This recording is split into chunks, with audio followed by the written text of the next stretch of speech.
I'm up against people that have, been born and bred here. They've done it for a very long time. But luckily, I always believed in my ability, and just failing wasn't an option. And I think if you've got that mindset, then, you are going to make it. You've got to believe in yourself, and then everyone else around you will start believing in you. You're listening to Elevate, the official podcast of Elite Agent for real estate industry sales professionals, property managers and leaders. We are proud to present Courageous Conversations, a podcast series focusing on the tough decisions people have made to put themselves on a pathway to success. This episode is brought to you by Connect Now, who makes the business of moving easier for both you and your clients. For more information, visit connectnow.com.au. Please welcome your host, Leanne Pilkington.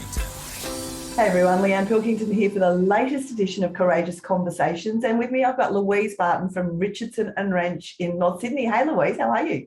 Hi Leanne, thank you for having me on. Absolute pleasure. I hear you're just back from the UK. I am, yeah. I arrived back on Friday. I was away for 3.5 weeks and it was the most amazing trip. Oh, really? Yeah. Oh, I'm so jealous. COVID, I know, honestly, it's been years. So COVID stopped the trips back home. So it was fantastic. Lots of time with friends and family. So It was lovely. Oh, that's really nice. Well done. So you were actually, how long have you lived in Australia? So it'll be 5 years in July. Okay. And you were a successful real estate agent in Scotland? Yes. And came to Australia thinking you'd be able to fall into your dream job, but it wasn't quite that easy, was it? No, it definitely wasn't. Like I said, I think I was very naive when I booked my ticket to Sydney. I'd never been to Sydney before, but I wanted to give it a crack, and I came over with one suitcase. Hold on a minute. You've never been to Sydney before, but no. You decided to move over here. So was it always going to be a permanent move, or it was just a bit of a wait and see? It was more of a wait and see.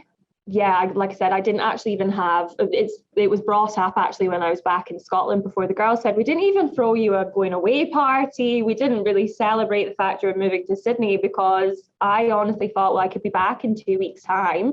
Let's just see how we go. And then 5 years later, here I am, a permanent resident, and roots definitely set in Sydney. So. Wow. Oh gosh, there's so many questions I've got for you, but let's just stick to the real estate piece first. Based on my own Lang & Simmons people, the business owners are always telling me that they're looking for good agents, they're looking for experienced agents. So I would have assumed it would be relatively easy for you to find something in Sydney, but that isn't the way it happened, right? It's definitely not the way it happened. So look, when I first came over, I was on a working holiday visa. A working holiday visa comes with a lot of restrictions. The major restriction being that you can only stay with a certain employer for a 6-month period. Now, as we know, when you move into an office, there's a lot of training involved. No matter how much experience someone has, you're learning a new area.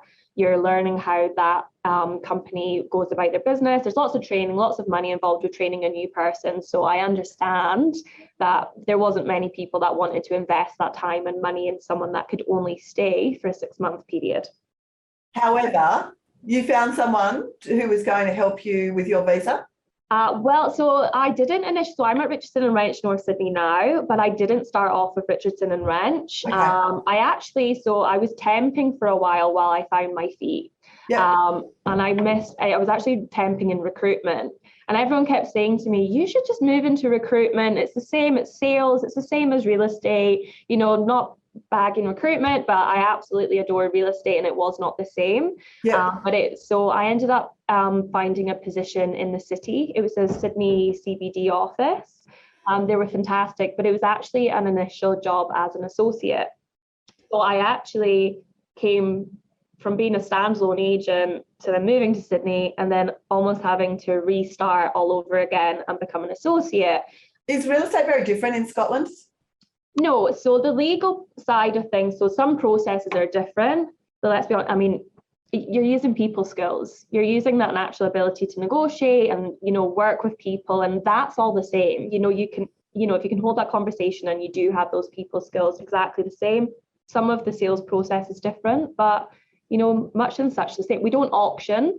So we don't auction property at all. I remember my first auction process. It was very scary, but we did sell it. But bar that, it's the same. It's the same. Yeah. Okay. And so you were a sales associate in the CBD? CBD, yeah. So that was very different. So great office, very boutique. CBD was the only area we covered.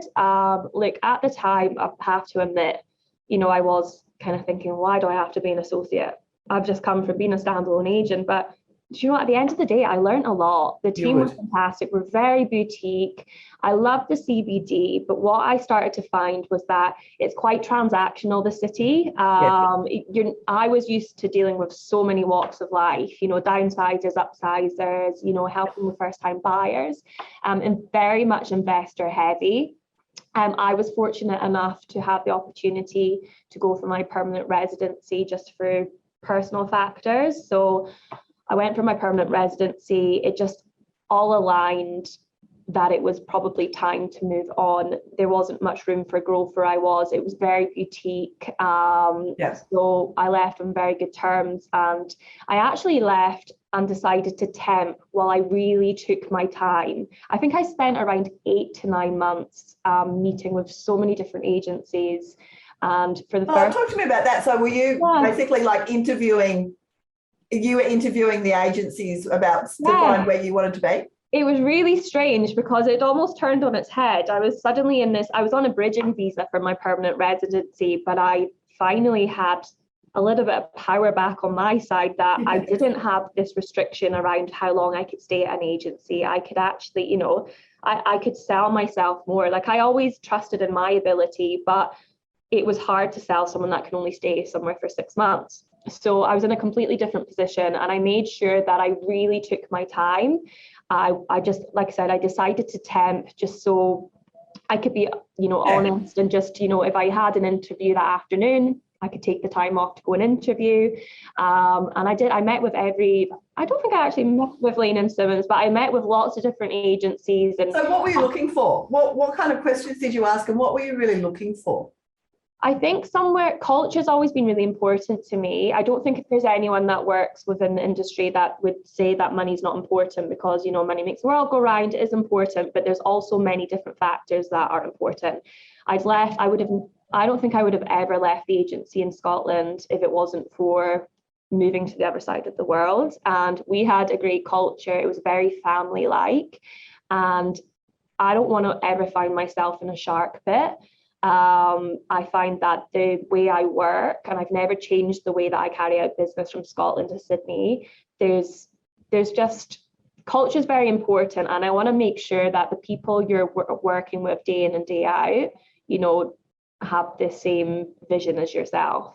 And no one's there to, backstab and, It can be hard to find that in real estate because of the way we get paid, right? Exactly. It's very competitive and our paycheck relies upon us getting the deal rather than somebody else in the team. So, that's not that easy to find. It's not that easy to find. And I just wanted to, because the thing is with myself is that I'll say both in work and personal circumstances, I'm extremely loyal as a person. And I never wanted to be someone, which I know can be an issue within the industry, kind of hopping around. Yes. From office to office to office. That's not what I wanted. So that's why I really did take my time and I was careful in choosing the office because where I work, it takes a long time to build a name in a certain area as well. And I just wanted to make sure that I was comfortable that whoever I, chose to go with, I was happy to stay there for, X amount of years onwards. So I was quite selective and I met with so many great agencies and mostly over the east because I actually do live and always have lived in the eastern suburbs. And I just somehow ended up working in the north. That wasn't really on my radar, but, Richardson Wrench, we met and it just seemed to be the right fit. I go a lot on my gut. I was meeting with some great agencies and got the offers, but my gut just told me it just wasn't right. No other reason. I do trust my gut. And it's got me this far. And there was something about this office that it felt like it was the right fit. And so how long have you been with them now? It'll be 3 years in September. And can I ask what kind of numbers you're writing? When I first started with the company, this is why it blows my own mind because I was looking for a sales position and people were offering me sales positions. I actually started with this company in the new business department. to this day, I don't know why I took the job, because I wasn't looking for a new business role. But again, trust the process, trust my gut. So I started off in the new business team, to which my director, approached me however long after and said, no, we need you back into the sales team. Yep. So I started in the sales team as a standalone agent in August 2020. Wow. That August to December period, I just consider, I was finding my feet again. I was doing, I was selling some property, but I really got into my stride in January 21. Okay. That when January 21 to December 21 really just solidified everything that I've been working hard over the last few years to create. I was starting to see it come off. In 2021, I do have it here, I made 738,000 GCI. Wow. That was my first year. First year. It's not a bad going. Yeah, first year. And that was majority on my own before I got my amazing associate Jade, but a lot of that was by myself. And that's when everything changed for me in that year. Fantastic. And how's 2022 going for you? Oh, 2022, I mean, it's fantastic. I think we're doing well. I mean, there's no question about it. We've seen a change in the market. Yeah. But we're doing what we always do, and just, head down, staying in our own lane and pushing hard. And we're still seeing consistent numbers. I think there was a bit of adjustment at the start of the year, adjustment with how we're talking to our clients, setting that expectation with clients. We're all, I think, becoming used to the new norm once again, because let's face it, the market has changed. But now we're back in our stride, and yeah, we're still doing well. So I'm happy with what we're achieving so far. People still need to buy and sell property. So I think we too tend to listen to the media a little bit too much in this industry. I think so. Well, I've actually told a certain client to stop watching the news until we sell their property. So just turn off the news. Please just turn off the news. They kept on quoting things they were, listening to. And I said, please just do me, a favor and turn off the news. Yeah. Because their job is to create this pandemonium, around wherever they're totally. And yeah, there's no two ways about it. The market's pulled back, but properties are still selling. It's just all about how we approach the campaigns. And I think that's what good agents, you can move with the ever-changing market. It's not, anyone can sell in a boom market, and it's, that makes our job easy. But what I've said to my team is that when we're in a market like this is where you actually really learn your skill set. This is what carves out a good agent. Learning to have those difficult conversations, and making sure that that you're still providing that same client experience, although we are in a different market and properties aren't just flying off the shelves. But yeah, look, we're doing well. I'm happy with what we're doing so far. That's good. The markets like this is when the agent actually proves their value. I think so. And I think it's all about, it wasn't the best market when I started in the CBD, to be honest. So I've seen that slower market before. And yeah. Well, the CBD really suffered during COVID, whereas the rest of the country seemed to go through the roof, right? The CBD was not the case at all. No, it wasn't great. It wasn't great at all. But look, we're still listing, we're still selling. Like I said, I was just in the UK there for just shy of a month, 3.5 weeks, and we've had a great month. So we're coming out of another good month. So that's obviously due to the fact that I've got a great team also here in Sydney, but with Zoom and with phones, and you can do anything now from wherever you are in the world. Doesn't matter where you are, absolutely. It must not have been that easy for you, though, did you have any friends or family in Sydney? No. So, and I feel like... you just saw the Harbour Bridge and Opera House and thought it'd be a nice place to live? No, to be honest, I moved over here for one thing only, and that's my job. Like, there's nothing more in this world that I take more seriously than my real estate career. And, I just felt like I needed more. I was restless. Yes, I was doing well in Scotland, but I wanted more. And of course, as we know, Sydney is one of the best markets in the world, I believe, to be working in. And if you can make it in the Sydney market, I believe, there's no agent, I feel like, in the Sydney market that isn't very good at what they do. Yeah, because right. We're working in an extremely competitive market. I was weighing up New York and Sydney. I was going to ask you why not New York. I know, I was weighing it up. It, but no, like Sydney, like I just wanted to give it a go. So I never moved here and did the whole traveller experience. And, I came here for one thing only, and that was to, better myself in a career that I love. And, it took some time to get there. It wasn't an easy process, but I think I appreciate it more now, having to fight for it, having to restart all over again. It's a really frightening thing to do, I would have thought, for a lot of people. Yeah, I know. I guess so. Yeah, it is. And this is everything's feeling really fresh for me now, talking about friends and family, because I've just left them. I've just left, and my best friends in Scotland have been my best friends since school, and they'll never be replaceable. No. And my mum, we're best friends. Me and my mum. But I mean, I guess like that's the sacrifice I make to be here and working in an industry that really, I do adore it and I love what I do. And unfortunately, I couldn't do what I'm doing now in Scotland. You just didn't think you had the grow? Yeah, you just couldn't grow? No, I couldn't. I mean, I guess where I got to, it would have been a case of the next step was to open my own office. But I just don't, it's not in my personality to live where I was born and grow old where I was born. I get restless. Like I always want more. Yeah. And I needed more. And I couldn't just I don't just plod along.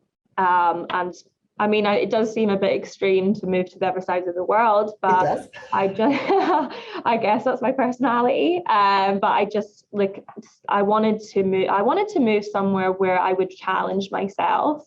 I do believe in my ability and do think I'm good at what I do. And I had people that did doubt me when I moved to Sydney. People I thought I actually was quite close to in the real estate space. There was talks of she'll be back and, she'll be back here, tail between her legs. And, I'm happy to say. People like to project their own judgments onto others, don't they? Yeah, especially small town, I feel. I think that anyone I speak to from a small town, it's like, who do they think they are? Moving, across the other side of the world to do this, and she thinks she's going to be $1 million agent. Luckily, majority of people around me were very, very positive, but that just drives me more because there was a very high chance that I was going to move over here and it might not have worked. It's a very competitive industry. I'm up against, especially in the lower North Shore, I'm up against people that have, been born and bred here. They've done it for a very long time. But luckily, I always believed in my ability, and just failing wasn't an option. And I think if you've got that mindset, then, you are going to make it. You've got to believe in yourself, and then everyone else around you will start believing in you. So I feel like, even when I did move over, and there's not many people that did believe in me, I always believed in myself. Yeah, and that's the most important thing, right, is to have that self-belief. Where do you think that self-belief comes from? I was born and raised by the strongest woman I know. So it was just me and my brother and my mum. So that strong mindset definitely came from her. And my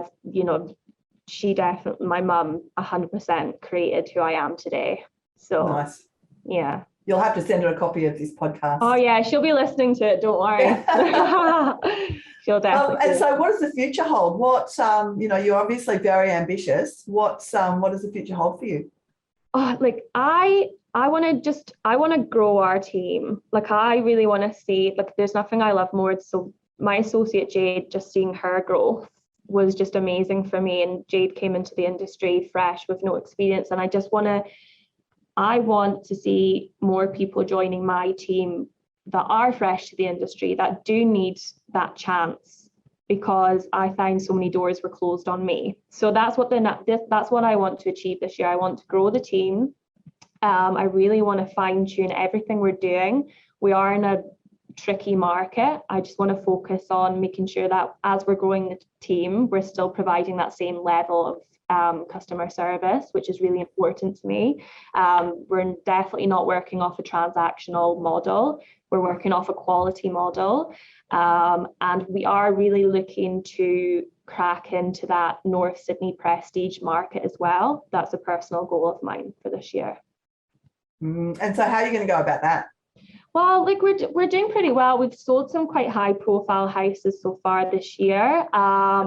It's not we work in North Sydney. There's very much an apartment driven market, which, happy to remain, in the apartment space. However, when we're looking at the prestige side of things, there's some clients that I've been trying to get on board for a while, and it's just all about it's just that level of care that I believe is expected in the prestige side of things. And we, like I said, we have sold some great properties so far, and it's all about leveraging off that sale. Once we get the one down, we're very good at breeding business from business. Yeah, I very much we make sure that we very much look after anyone that we work with, so we can breed business from that sale. And that's something that I've always been very good at doing, because we do look after our clients. Like I said, we don't work off a transactional, you're more than just a sale to us. So with that word of mouth, we find that we do tend to, most listings that we sell, we tend to get another listing off that listing. nice. So that's so far, touch wood, but we're very good at that. So with the listings that we've already sold more in that prestige space, we're working very hard to then create a pipeline off of that. Yep.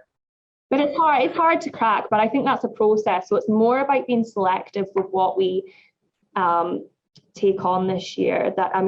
I work with Tom Panos, and he always says, list what sells, which it's very good. Yes, list what sells. But the market is tight out there, but we are trying to just be select. Any choice that I make this year, I'm trying to make a choice that will benefit the business, the team. So I guess it's more about being selective with what we're listing, making sure that, we are working with a motivated vendor, that they do want to see the property sold, and that there is a market there for the property as well. Yeah, that makes perfect sense. Do you use social media? I would say the team's fantastic with our Instagrams. Yeah, we push Instagram a lot. We're on Facebook, but I guess our main presence is Instagram. I think we're pretty good at it as well. Yeah. I'm just back from ARIC. Recently, I know. I've never got to ARIC. I can't believe it. I've never got there, because was it last year it was cancelled? Or because it was on last year. Yeah, it was on last year. No, I've never been able to go. So I think the year before it was cancelled. Something was on last year. Talk to Tommy Panos. Get him to get you on stage. I know. I'm going to have to speak to Tom. Absolutely. He's the man. He is the man. He can make that happen. He can. But there was one of the guys on stage that was spending $1 million on social media. Wow. Half of it was funded, and half of it was his business actually paying for it. They write very big numbers, but he reckons three quarters of his listings are coming to him via social.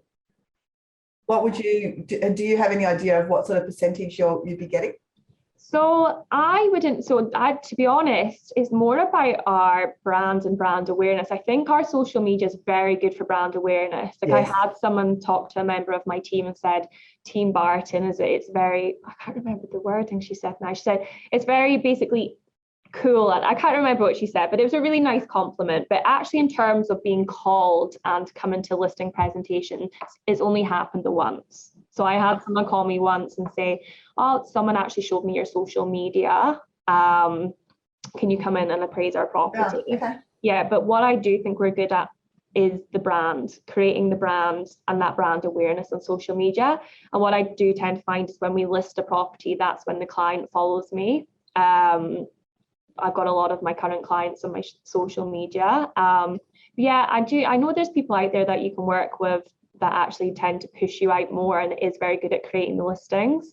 But as it stands at the moment, we're more working off the, your prospecting. Yeah, and I do think that social media is a great brand support, though. Oh, definitely. I can't remember what that lady said now, but it was a great compliment. And I know that we are very good at getting the brand out there and brand awareness.